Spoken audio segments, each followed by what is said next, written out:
Hi guys! Grand opening ng Fairyland sa SM Molino noong March 31. Ayan, sa mga taga Cavite dyan, punta na kayo dito sa may Fairyland kasi ang daming mga items na pwede kayong bilhin. Ito may mga iba't ibang klaseng slime kit, may unicorn boba, unicorn waffle, mini slime kit, at marami pang iba, and naka buy one take one din siya. Ito meron ding mga panggawa ng slime, may mga glue, slime activator, borax powder, meron ding available na mga 1 liter na glue, may shaving cream, panggawa ng fluffy slime, at may mga container at bowls din.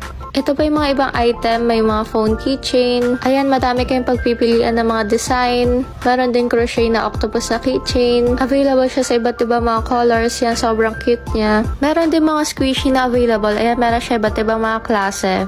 Ito may Orbeez squishy. Meron itong siopaw, may egg. Meron ding mini squishy.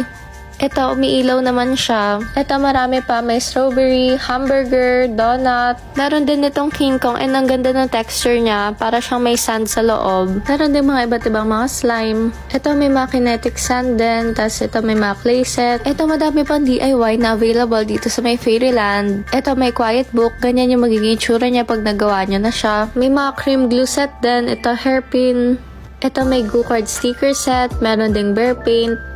Meron din itong plaster painting. Ito may mga bead set din. Ito pa yung mga ibang cream glue set. Ito may hairbrush. Meron ding hairbrush with mirror. May DIY bag din. Ayan, meron siyang available na iba't ibang mga design. Ganito yung magiging tsura niya pag nagawa niyo na siya. Ayan, madami pa kayong pwedeng mabili dito sa may Fairyland. And ito pala ng opening sa first 50 customer na magpa-purchase ng worth 300 pesos na product sa Fairyland. Naka-receive sila nitong mystery pouch. Ayan, dito ako nagpagawa ng chip bag sa IVM Digital Printing Services. Meron ding play area dito sa may Fairyland. Pag bumili kayo ng mga DIY products sa Fairyland, pwede nyo siya dito gawin. Ito na opening, may mga toys dito na pwede kayo laruin. May kinetic sand, may building blocks, meron ding coloring. Ayan guys, ang dami mga naglalaro dito. Yung Fairyland pala, nasa second level siya ng SM Molino. Katapat niya lang yung Quantum. Pag akyat nyo ng escalator, makikita nyo na agad tong Fairyland. Ito, na-color din ako dito sa may play area. Ito yung napili ko, yung Fairyland.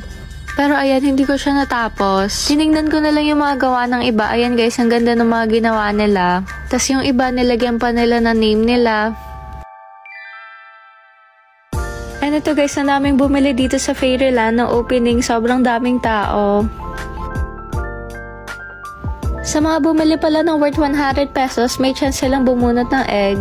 Sa loob na nakalagay kung ano yung price na nakuha nila. Ito, bumunot siya, nakakuha siya ng small prize. Ito, bumunot siya, nakakuha naman siya ng small prize. Ito yung nakuha niya, mini na Rubik's Cube.